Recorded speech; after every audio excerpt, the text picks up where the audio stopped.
Ang pinakahihintay na rookie draft ng taon na pinakaaabangan ng lahat dahil sa wakas ang pinakabigating manlalaro sa UAAP ay inaabangan na kung saan ito hahantong na kupunan. At mayroon tayong 60 na bagong talento na handang magpakitang gilas sa 2025 PVL Draft.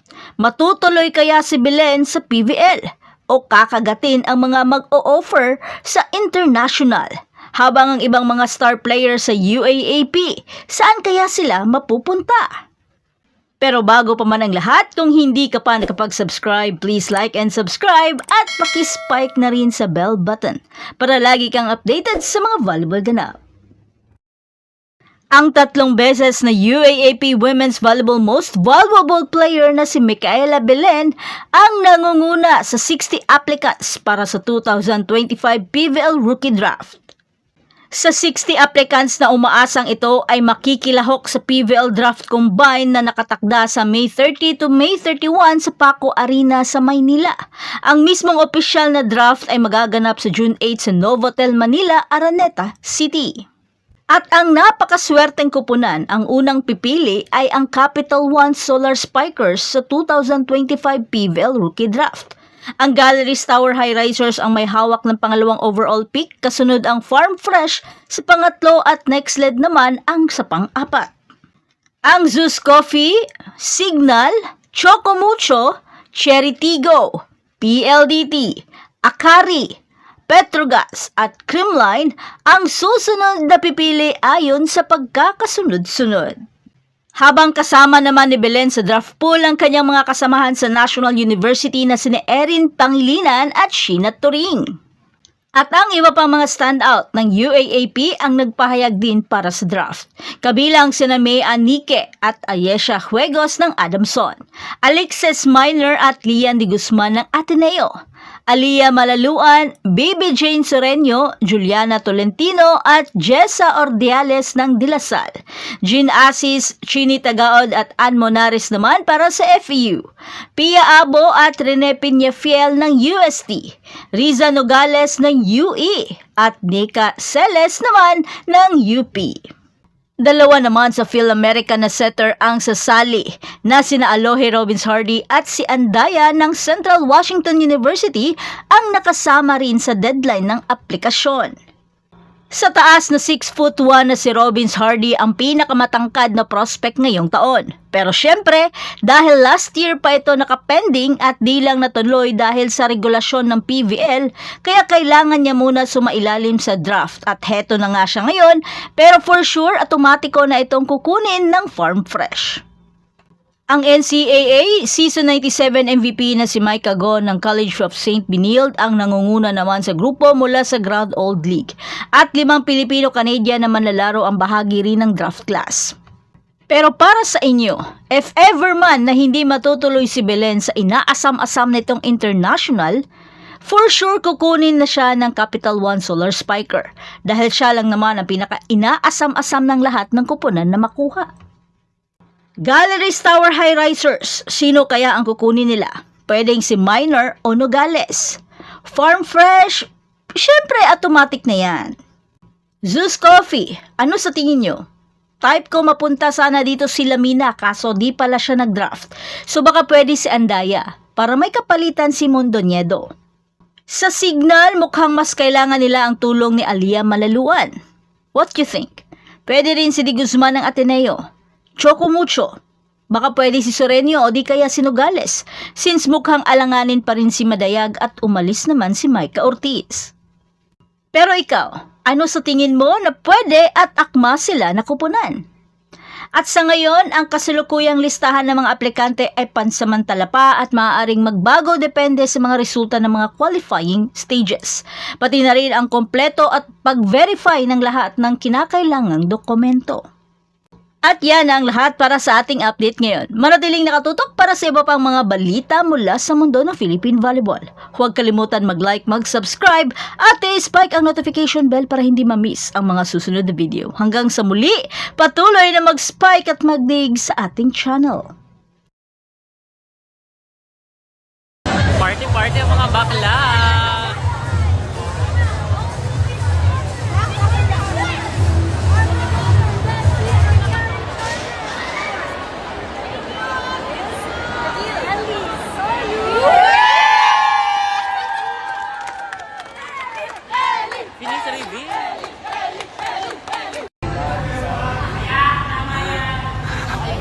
Thank you, tita.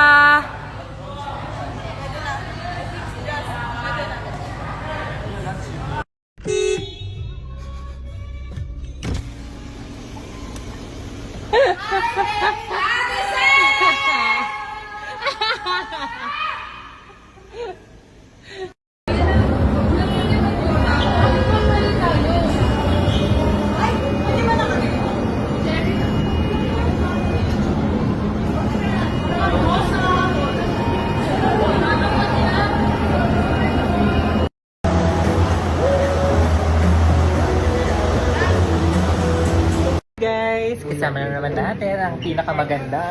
Ano masasabi mo? Ito yung rason daw bakit kanila kinuha is dahil sa ganda mo talaga. Yes, kita naman diba? No? Bagay.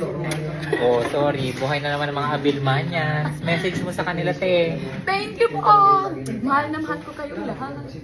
Oh, alam mo na ha. Next game, dapat may patarpuli na to ah. Thank you. Thank you. Ready ba ko lang? Sino ka dyan?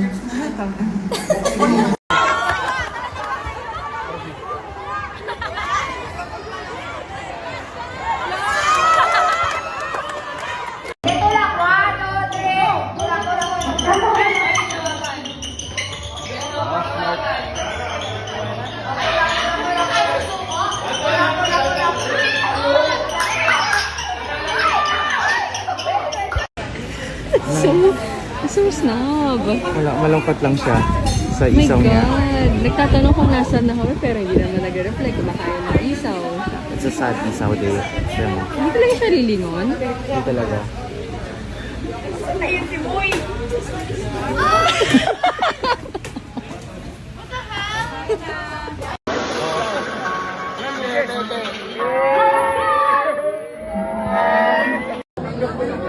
Oh, sige na. Ay, pasok sa loob!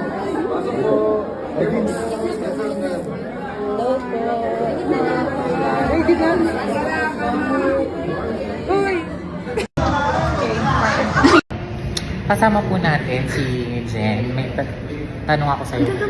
Ay, ano ba na mas maraming naiinis sa'yo. Uy, Kasi, bakit naman sila naiinis? kasi sa sobrang ganda mo. Isa na ako doon. Nakakainis. Ganda-ganda mo. Ano ka ba? Nagpa-picture pa ako.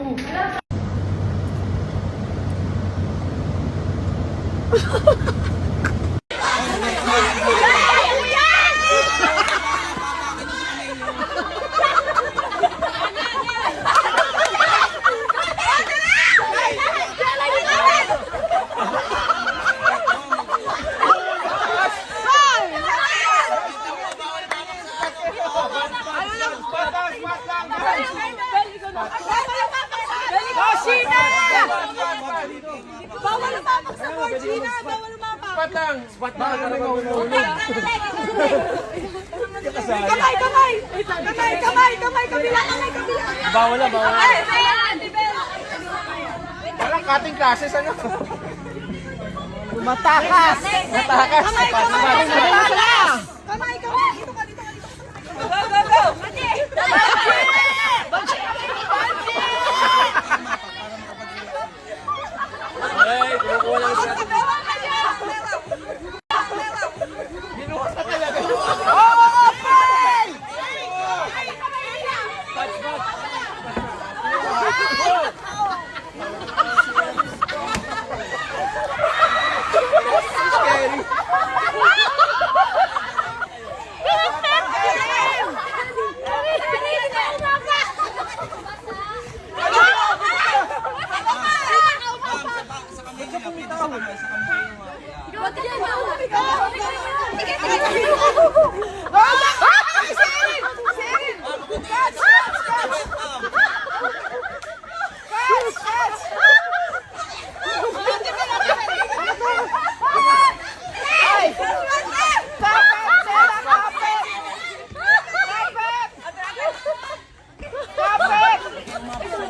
Uy, masyadong layo.